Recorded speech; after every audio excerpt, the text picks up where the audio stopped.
Braille on the Streets, Clarke Reynolds American Tour. We're going to create this massive braille that it has to be seen from a helicopter, so it's got to be big. So each dot is at least a meter plus in diameter.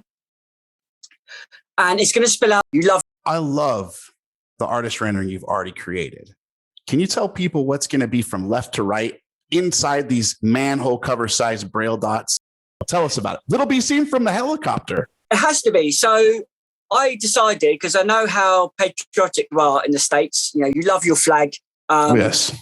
So why not put the United States flag inside those dots? On the bottom of the American flag will be a silhouette of the New York skyline. So your most iconic building. So you start off with the Statue of Liberty, you have your harbour, the Chrysler Building, the One Tower, Empire State Building, and then finishing off with the Brooklyn Bridge. And then a double layer is I want to put people who come down for this celebration, the vision impaired community all around the States. I'm sure they're going to turn up in their droves. Because Americans are going to be curious about you as a person. They're going to be so curious about Braille as an art form, and they're going to be educated about people like us. And I'm going to put their name in the stripes of the American flag so that everyone, you know, can take part in this amazing opportunity, art piece, installation, as you call it.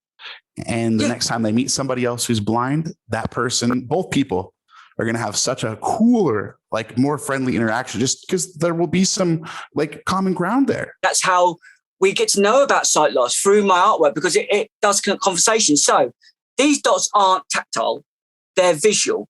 But by people coming along and talking to me, those conversations become part of the art piece. So it is a true collaboration between whoever turns up and talks to me and eat and food.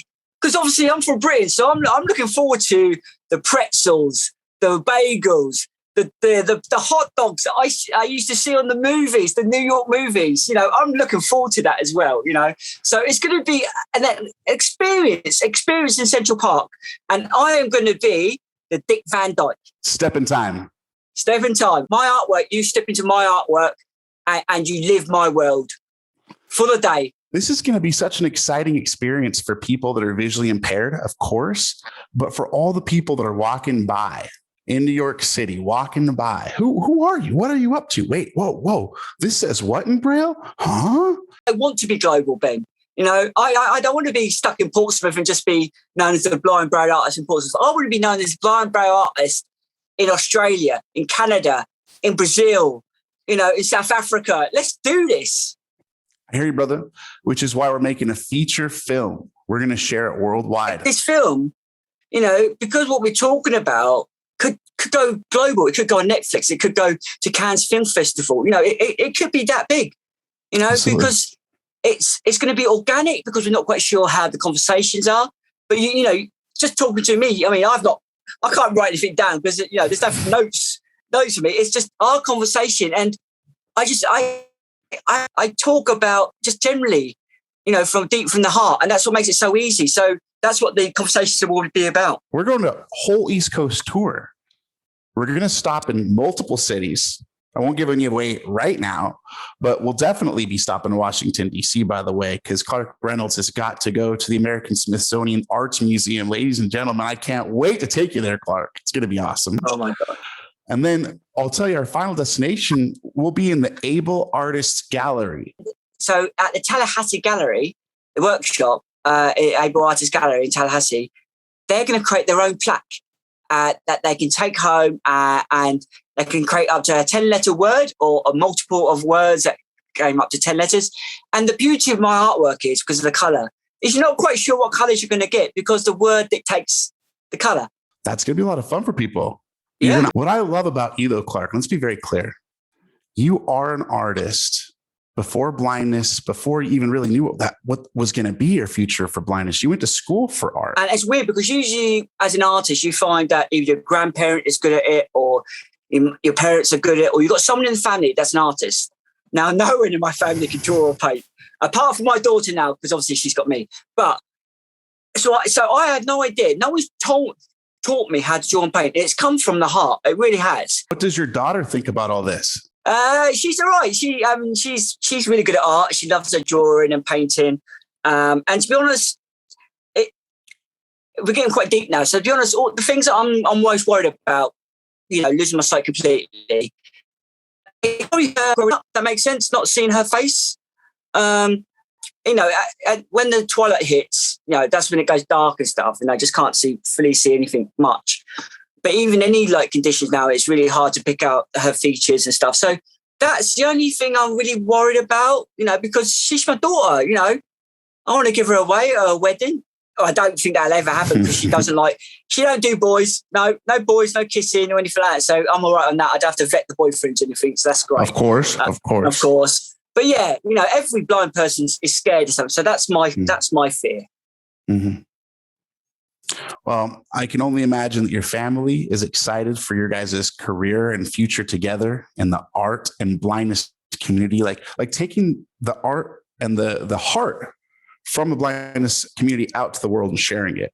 Because that's really what's happening. That's really what's happening. Because there's artists that are blind that do something that has nothing to do with blindness, but you have chosen.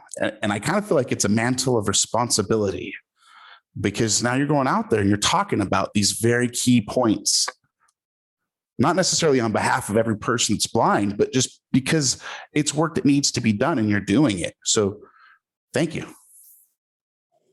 Maybe this is my purpose in life, Ben. Must have been why I went through those trials and tribulations in early years to get to this point where I can't be more excited and proud of, what I've done. And like I said, and I've done this without support, in the sense that, the support of that other people get, with money and stuff, but now I have this great support from yourself and the network, because any artist in their right mind would kill. They would literally kill for what I'm about to do in the States, disabled or not. So cool. Because when people see Braille that can't read Braille, it's something that's mysterious. There's something that they know it's a message. It's almost like if a person who's sighted were to also see something in a language that they can't read, but by making it an art form, you're making it friendly, inviting, you're creating a discussion. Another question probably people ask me is, oh, you're blind, you can't see color. Right? It's true. I can't see the color, how I used to see it, but I have the memory of color. What made you get like that idea where you're like, wait a minute, Braille can be art? So I did a piece using buttons, and I called it my Rosetta Stone. So I did the A to Z in Braille. The buttons were 2 centimeters in diameter, a great size for the finger and for the sight. I learned Braille in 3 weeks just by doing that piece, because I didn't think it as letters, I saw it as patterns. And it was like, once I'd done it was like, why is this not an art form? Why did you become, because you are the Braille artist? You fell in love with Braille because I love the mechanics. It's, once you master the patterns, it stays the same no matter what you do. And that's why I've been exploring it with color, size of the dot, the texture of the dot, using the English language and how we say something, and then using the Braille dot to be a vessel for it. It's not just the way that you have Braille appear, it's how, because you're doing Braille word searches in cities. The things that you're putting Braille on and the experiences that you're creating that are artful. Just like a typographer uses letters. It's no different. Just that I have more power because I use a dot. And a dot is a frame. So I could put anything in that dot, and it makes, and then it was like, I love this. And this is what I want to do for the rest of my life. And like you said, I've had a Braille bench in Southampton City Centre. I'm just about to embark on a Braille trail at a music festival. I love that it's Braille on the streets, because now all of a sudden people have a space on the streets to come talk to you about it as you're creating it. And I love that it's an experience. It's temporary because we'll do it again. Messages change. Of course they do. And the beauty of words, I mean, you call me what you want, the blind Braille artist, the Braille typographer, I mean, once I get to New York, there's going to be a big surprise. I'm not even going to tell you, Ben, what I've got, what I'm working on, and it's going to blow your socks off.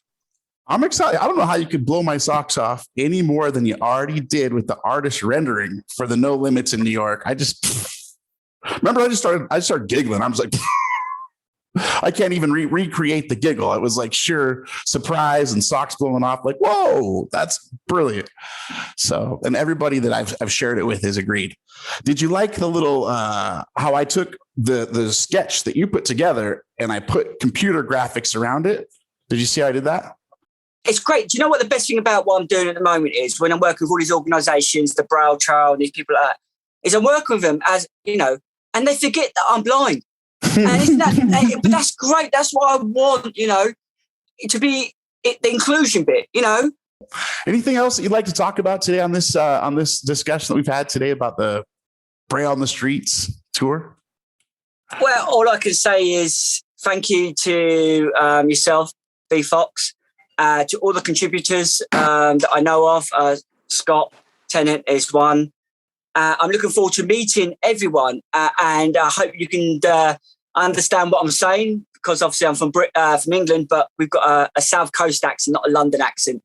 So hopefully we don't need subtitles, Ben. Because Americans are going to be curious about you as a person. They're going to be so curious about Braille as an art form, and they're going to be educated about people like us. And the next time they meet somebody else who's blind, that person, both people, are going to have such a cooler, like more friendly interaction, just because there will be some like common ground there. Braille on the streets, Braille on the streets. I'm just excited. It's pretty cool. I want to know what Helen Keller would think of me doing what I'm doing with the Braille. Would she be understanding, or who knows? You know what I mean? Because I think so. Because obviously, again, I'm not the pure Braille purists would probably hate me for what I'm doing. Truly, I believe that because why is Braille never been used as an art form before? Because it's taking someone like me, an artist, to push the boundaries of what that dot can be, you know. And I don't see the dot as just an art form. I see it as a resemblance of the blind community. Now, that small dot, the original Braille dot, is so small and insignificant. It wasn't like, oh my God, I'm gonna go blind. What can I do? I thought, well, you know, I'm an artist. I just carry on doing my art. And I tell you what, and the last 10 years of my life have been the best 10 years, hands down. And just like the blind community, and yet when we make it bigger and give it colour, we put ourselves out there in the world. And that's how I see the Braille.